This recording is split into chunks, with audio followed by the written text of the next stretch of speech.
Hola, espero que estén muy bien. Ahora vamos a hablar un poco de anatomía y fisiología del estómago, aparte también de la enfermedad de la gastritis.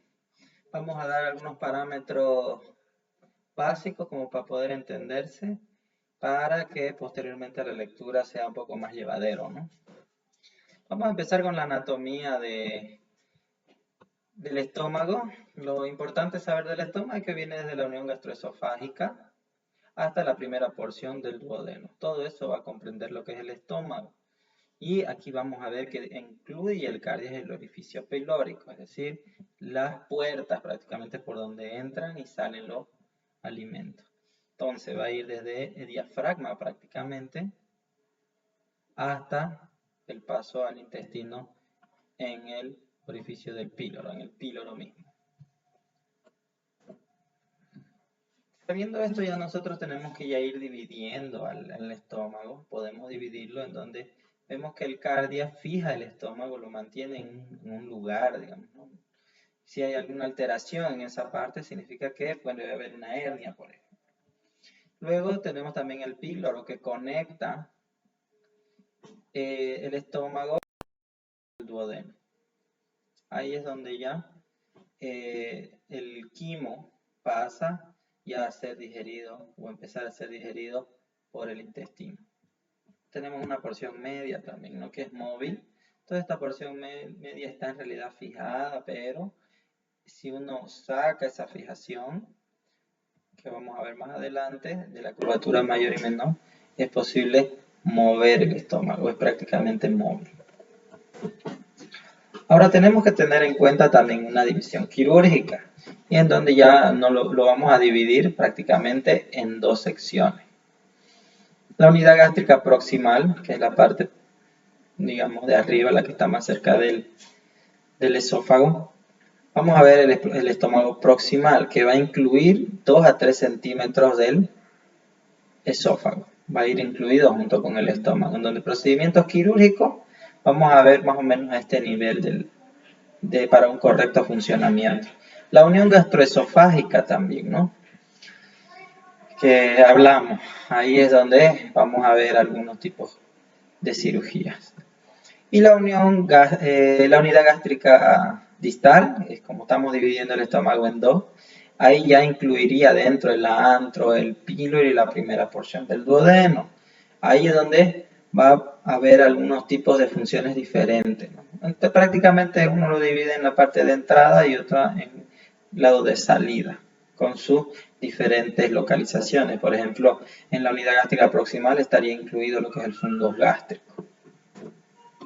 Ahora tenemos que tener en cuenta las relaciones anatómicas, es decir, bueno, ya sabemos que el estómago está fijado, podemos entenderle que tiene parte del esófago, y que tenemos una parte móvil, pero tenemos que saber con qué se relaciona. De entrada podemos decir que el hígado tapa al estómago, lo va tapando aquí en la cara anterior, por ejemplo. También la parte superior está cubierto por el diafragma, es decir, está en contacto con el diafragma, la pared torácica y el abdomen. Y se fija, fíjense, aquí se fija abajo sobre el colon, entonces está con alguna relación con el colon por el epiplon gastrocólico. Es una fijación que tiene por un epiplon que lo está fijando junto con el colon. Luego también, como lo tenemos al vaso al lado izquierdo del estómago, ese epiplon también va a haber un ligamento, ¿no? Sí, y se va a llamar gastroesplénico. ¿Por qué? Porque va del estómago al vaso, gastroesplénico. Entonces, si tenemos también otra fijación, podríamos decir del estómago al hígado, ya podríamos decir el gastrohepático. Depende hacia dónde, qué estructuras está fijando, va a adquirir su nombre. Obviamente tenemos los pilares del diafragma también, ¿no? Los pilares que van a ir fijando también al estómago en cierta posición. Y bueno, los nervios y vasos retroperitoneales que van a pasar y van a irrigar o inervar la parte nerviosa del estómago, van a ayudar un poco a su fijación. Seguimos en las relaciones anatómicas, vimos también el ligamento hepatogástrico, la parte próxima del omen menor, todo esto de acá, hacia la curvatura menor. Vamos a ver el porta hepatis en la curvatura menor y contiene la arteria, vena gástrica, rama del nervio. Es decir, los nervios van a venir por la parte izquierda y derecha del nervio vago, ¿no? Va a venir por el esófago y luego se va a poner anterior y va a ser contenido, va a discurrir por aquí, por la curvatura menor dentro de este ligamento hepatogástrico. Como tenemos un ligamento hepatogástrico, en menor medida también nosotros tenemos otro ligamento que ya es hepatoduodenal, hacia el duodeno, por eso adquiere otro nombre. Y lo importante de saber aquí es que tiene contenido a la arteria hepática, la vena porta, los conductos biliares. Es ahí donde nosotros vamos a incurrir en una cirugía para también observar si está el conducto cístico para poder ocluirlo, ¿no? Con algunos clips. También ahí vamos a ver la arteria cística, donde también se tiene que hacer la disección y hacer prácticamente una ligadura, ¿no? Para evitar sangrado. Bueno, viendo la irrigación, lo importante que nosotros tenemos que saber es que viene del tronco celíaco. El tronco celíaco va a dar la arteria gástrica izquierda de manera directa, que se va a ir hacia la parte del fundus gástrico, ¿no? Y la derecha que va a ir sobre la curvatura menor y que va a salir de la hepática. En realidad esa no va a ir directo del tronco, va a salir primero la hepática y de la hepática va a salir la gástrica derecha.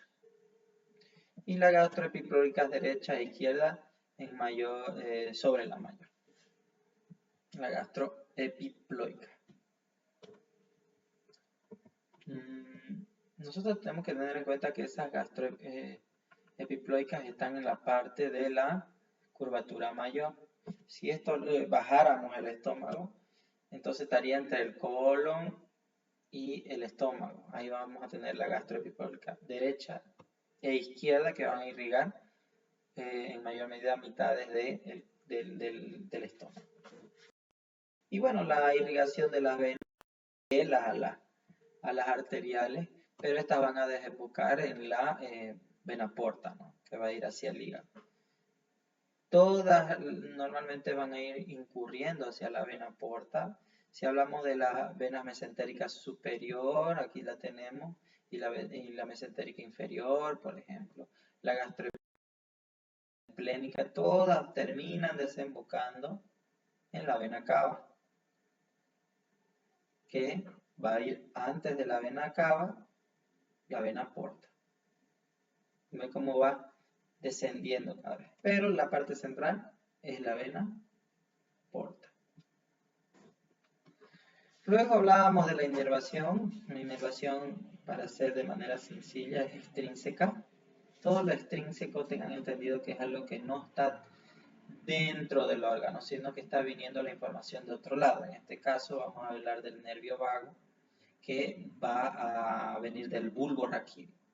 Del bulbo raquídeo va a bajar por el esófago en la parte lateral y luego se va a poner anterior. Es decir, van a ir bajando y luego va a girar, así, quedando una adelante y otra atrás del estómago. La parte anterior del estómago va a ser la izquierda y de ahí va a ir y va a dar unas ramas nerviosas en las cuales le vamos a decir nervios de la Target. Fíjense cómo va por anterior y luego va inervando. Y luego tenemos la irrigación intrínseca. Entiéndase que es intrínseca todas las partes nerviosas que están dentro del órgano. Ahí vemos que los plexos meentéricos submucosos y de Auerbach meentérico. Uno va a funcionar mayormente en el movimiento, en el peristalsis del estómago, mientras que el submucoso en las secreciones, en el funcionamiento, ¿no? Pero todas van a estar reguladas, pues, ¿no? Por el nervio vago. Aunque si el nervio vago fuera seccionado, aún funcionaría el estómago por los plexos submucosos y mientéricos, es decir, Meissner y Auerbach. Eso tengan en cuenta. Hay neuronas colinérgicas que van a ser funcionadas por acetilcolina, las serotoninérgicas por serotonina y las peptidonérgicas por sustancias P, somatostatina, péptido intestinal vasoactivo. Fíjense que las colinérgicas o el funcionamiento se va a dar dependiendo de cuál es la hormona o digamos el activador, la acetilcolina, serotonina son diferentes que van a dar ciertas funciones. Morfología. Ya conociendo cómo va el cableado, por así decirlo, también tenemos que ver la morfología, qué es lo que va a hacer funcionar. Tenemos nosotros la serosa, que está formada por el peritoneo, la parte más externa, y las mucosas, y las musculares, perdón. Luego las musculares tenemos 3 capas, en donde la circular es la media, la oblicua es la más externa, y por dentro está la longitudinal. Entonces eso va a provocar que haya diferentes movimientos del estómago por las fibras que tiene el músculo. Lo importante es que la capa central es la circular. Y es la única completa de la pared. Está engrosada a nivel del píloro. Aquí tenemos el píloro, se va a ir engrosando porque va a haber un esfínter. Ese esfínter prácticamente es la puerta, ¿no?, que va a dejar salir el quimo. Una vez mezclados los alimentos, se forma el quimo y pasa al duodeno. Ahora, ya tenemos una idea de cómo está conformado el estómago. Ahora vamos a darnos una idea de cómo va a funcionar, cómo va a integrar todo esto. Para empezar, tenemos que entender de que las células que tiene el estómago van a ser de diferentes tipos y cada una va a aportar algo para el jugo gástrico o para el funcionamiento. Por ejemplo, las parietales van a secretar ácido, una de las más importantes, que en su fisiología, ¿no?, para la digestión de los alimentos. La mucosa, que bueno, va a secretar moco. Vemos aquí hay diferentes localizaciones de cada una en mayor medida. Las principales que van a dar pepsina, las superficiales epiteliales, que bueno, moco, bicarbonato, prostaglandinas, que si alguna de estas fallara puede dar algún tipo de gastritis. Las enterocromáfides, que va a dar la función de la histamina, la secreción de histamina. Las células G, que va a dar gastrina, las células D, que va a dar somatostatina. Todo esto va a integrarse dentro del estómago para hacer la digestión. Fíjense, para que se vayan acordando, las parietales, acuérdense de metal, y un metal es corroído, por ejemplo, por ácido, digamos. Entonces las parietales, acordémonos, de metal van a secretar ácido clorhídrico, ácido, parietal, metal, ácido, entonces nos acordamos.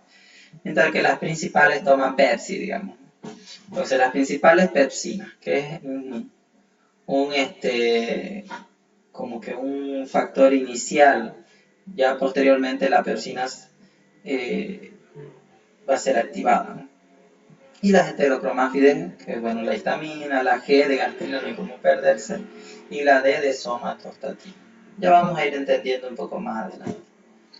Cada glándula va a tener su conformidad anatómica en cada lugar de la glándula, según también el lugar donde esté, van a tener en mayor medida algunas células. Por ejemplo, las parietales vemos que están en el cuerpo, que es la que van a dar el ácido clorhídrico. En el fondo están las principales, que va a dar el pepsinógeno. Las unidades fisiológicas.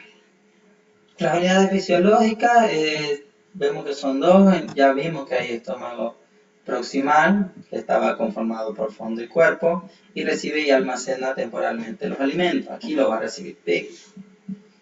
Y luego contiene las células parietales, que van a empezar a secretar, que es el ácido, ¿no? También va a haber factor intrínseco, pepsinógeno grupo 1, ya están funcionando varios tipos glandulares. Luego tenemos el estómago distal. Acá estábamos hablando del estómago distal, que hablaba del antro, el píloro, mezcla, expulsa el contenido gástrico. Es decir, lo que ya se almacenó pasa, se vuelve quimo y luego lo va a expulsar el contenido hacia el intestino. Tiene células enterocromófinas y de células T. Ya vamos a ver las funciones que pueden llegar a realizar. Esta es una forma de entenderle quizás de una manera básica cómo va a ir los eslabones para el funcionamiento, ¿no? Vamos a ver que los estimuladores van a dar por las células G, van a provocar gastrina, y esas van a estimular las células enterocromáfines, que van a dar histamina. Y esa histamina es la que va a ir a los receptores H2 para la secreción de células parietales, que es el ácido. Entonces, todo esto tiene que pasar para que haya una secreción de ácido clorhídrico. Pero junto a estos estimuladores de la gastrina, de la histamina, también está la acetilcolina, que es por medio del nervio vago, es decir, es extrínseco. También estimulan a la vez, además de provocar a las parietales un estímulo para la producción de ácido clorhídrico, a las células principales. Esas van a dar pepsinógeno. Esta es la primera parte. Esta en realidad es la que está inactivada, el pepsinógeno, no la pepsina. Pero el ácido clorhídrico va a activar este pepsinógeno y lo va a convertir en pepsina, que es la que el cuerpo va a utilizar para la digestión de las proteínas. Entonces vemos que para que haya esta producción de ácido necesita estimuladores gástricos, enterocromáfines, histamina, receptores y también una manera extrínseca. Cuando ya después, posteriormente, ya ha cumplido esa función, se van a activar las células D, las cuales van a dar somatostatina. El mismo ácido va a provocar, bueno, ya va a empezar la producción de somatostatina, que la idea es frenar todo este sistema para que no mantenga una producción de ácido clorhídrico. Entonces esa parte quizás una de las más importantes de entender en el tema sería una de estas, ¿no? Para que cuando lean ya sea un poco más llevadero, un poco más fácil. Obviamente hay más pasos que van a ir ya ustedes puliendo. Dentro de todo, también vamos a ver que para la respuesta secretora del ácido clorhídrico vamos a tener fases. En esta fase vemos la cefálica, la gástrica y la intestinal. Son 3 fases. Y esto ocurre posterior a la ingesta de alimentos. Incluso antes, podríamos decir, ¿no? Desde la cefálica ya, antes de que ocurra la ingesta de alimentos, ya estamos produciendo ácido.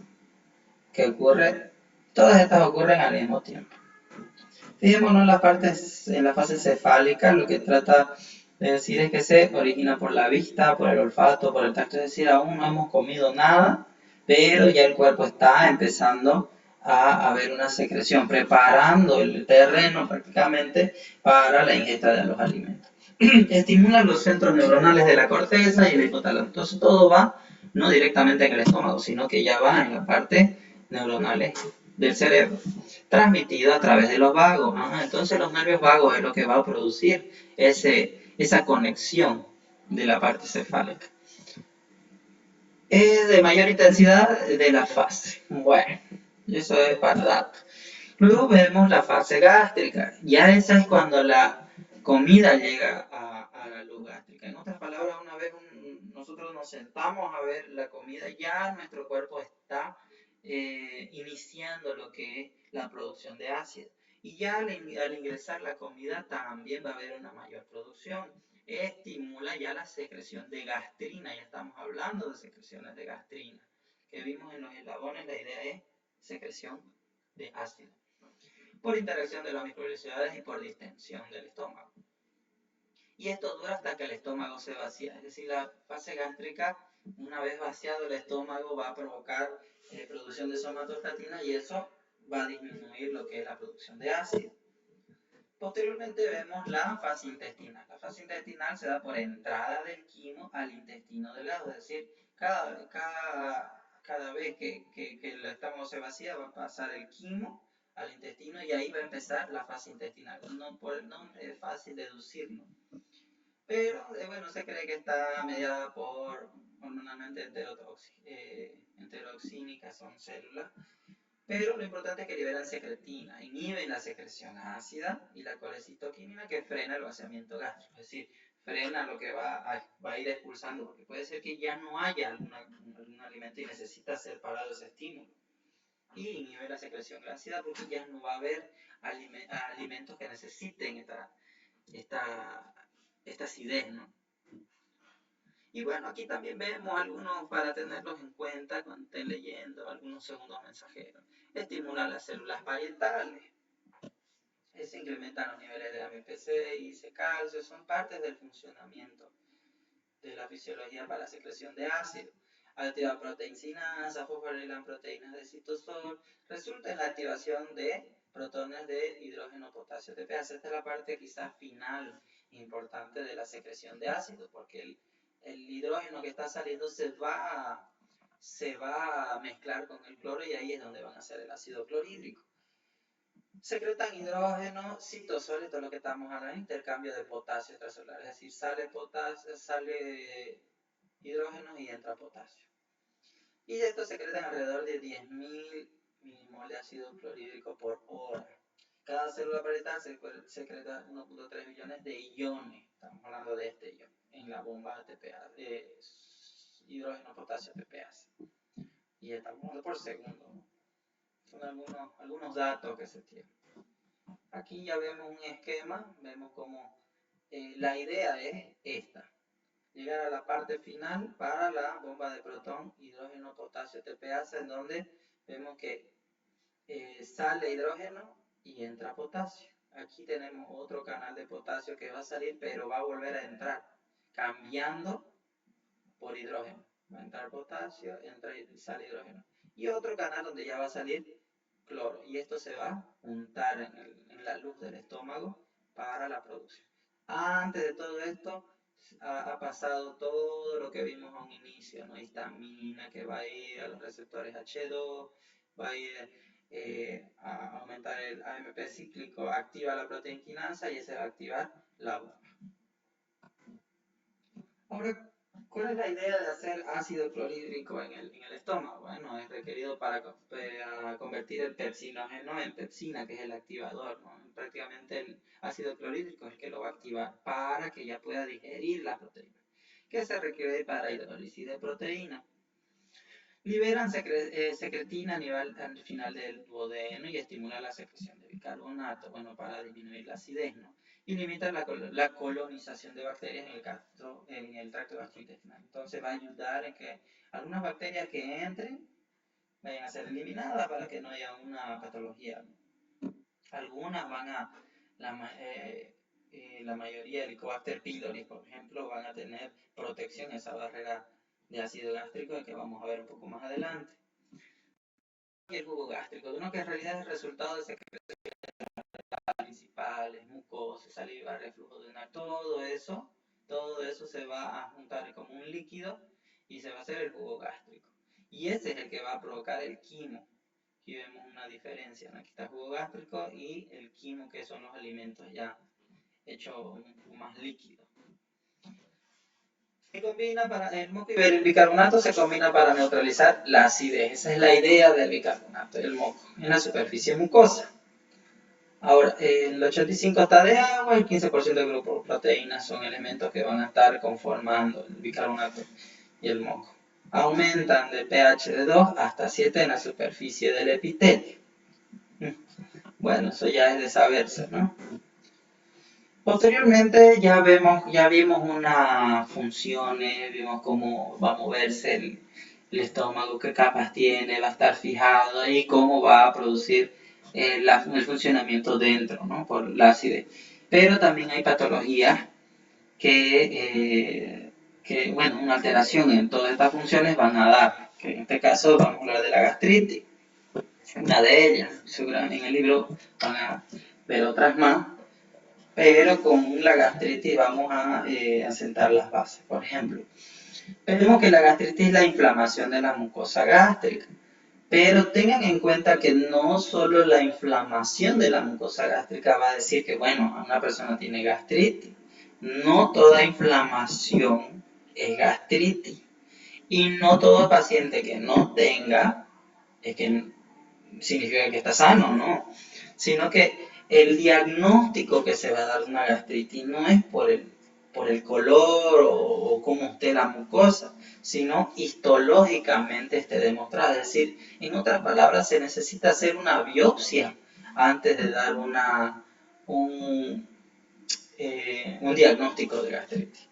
Y ahí van a venir las clasificaciones, todas las clasificaciones que pueden ser encontradas. Por ejemplo, tenemos por su cronología en aguda y crónica, por su etiología, es decir, si son infecciosas, si son reactivas químicas, por ejemplo, por acné, alcohol o reflujo biliar, si puede ser autoinmune o incluso por otras, un estrés, las personas que están en UCI, traumas de quemado, eosinofílicas, linfocíticas, muchas cosas que pueden dar y cambiar el epitelio para dar una gastritis.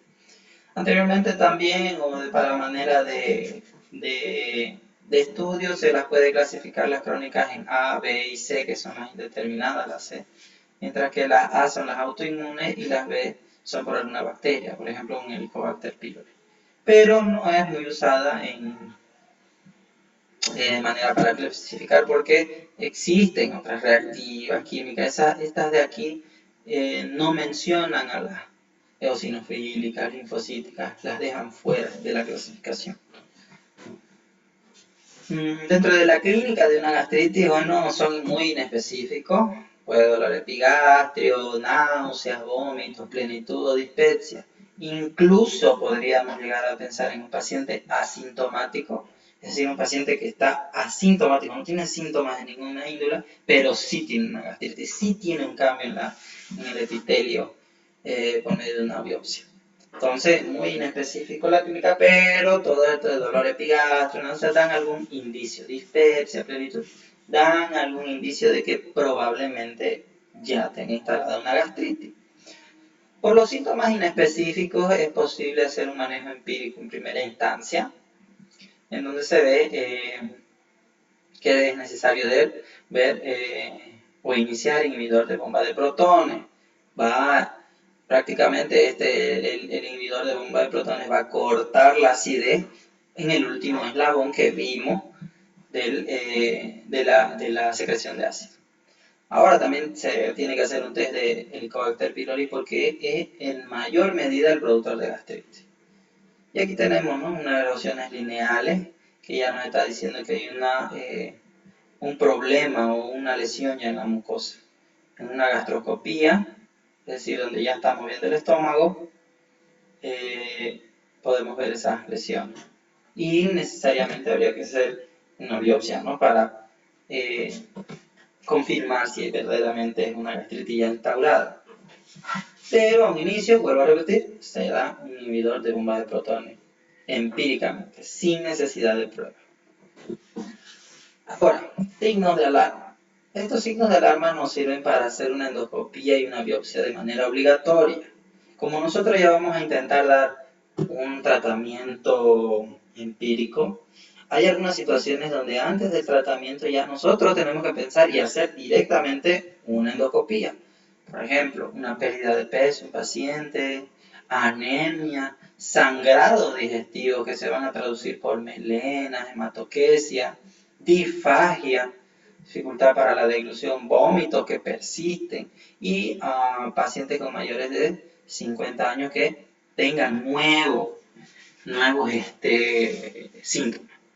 Todo esto nos va a decir, bueno, hay que hacer una endoscopía de manera prácticamente obligatoria más su biopsia y descartar, ¿no?, descartar si verdaderamente ya está instalada un cambio epitelial. En la endoscopía obviamente vamos a ver también algunas complicaciones, como una úlcera ya complicada, ya está sangrante, sea gástrico. Podemos ver que ya hay un cambio, una metaplasia o unos tumores, ¿no?, que hay en el estómago, ahí cuando ya ha alcanzado un CA. Luego podemos ver algunos linfomas, que es el edema, ¿no?, de la pared gástrica, se ve un edema, pueden haber úlceras, lesiones. Este de acá, el linfoma, hay la posibilidad de ser reversible a diferencia del sea gástrico, con incluso un tratamiento empírico. Y bueno, lesiones sangrantes, ¿no?, de cualquiera de ellos. Dijimos que también el Helicobacter pylori es uno de los principales productores de gastritis.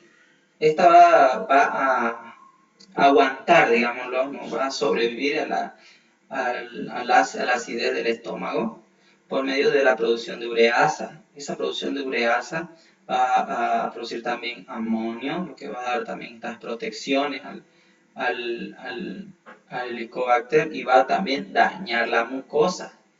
Y como la mucosa va a ser dañada de manera crónica, eso va a provocar una gastritis, un cambio epitelial también. Para ver si está un infectado con Helicobacter pylori, podemos podemos verlo por medio del test de aliento, que es la ureasa. Se toma el paciente con urea marcada y luego por una bolsa se bota el aire, y esa urea marcada va con el CO2, se va a poder leer. Y si está aumentado, es que el Helicobacter pylori está haciendo todo este mecanismo, y ya va a confirmar, ¿no?, que está uno infectado por el Helicobacter pylori. Antígeno también en la S, prácticamente en las S se van a ver algunos antígenos y van a decir la presencia de Helicobacter, aunque tampoco no va a discernir si ya fue una infección anterior. Podemos hacer biopsias y ureasa. Un test de ureasa es el que más se hace una biopsia, y esto se hace por medio de endoscopía, donde si va a cambiar de color significa que hay Helicobacter. Y otro también es el método histológico, ¿no?, ver prácticamente directamente el tejido dañado y directamente la bacteria. Entre los tratamientos que podríamos pensar para hacer en Helicobacter es uno. El primero es inhibidor de bomba de protones, porque incluso de manera empírica ya lo estaríamos aplicando. Y los antibióticos para el Helicobacter, claritromicina, amoxicilina, ¿no?, T1 gramo, T500. Y si este no diera resultado, otro segundo esquema sería bismuto, tetraciclina y metronidazol. Tetradimetro 500 y bismuto 120 miligramos. Eso serían de manera general algunas cosas que podría darse, y lo que conforma es ser una gastritis de entrada. Ya sabemos entonces nosotros que una gastritis se confirma por biopsia. Ahí tienen algunas preguntas que, bueno, para ayudar un poco a fijar la información. Así que a practicar, ver y leer, y ya lo veremos en otra ocasión para otro tema. Espero les sirva mucho esta explicación.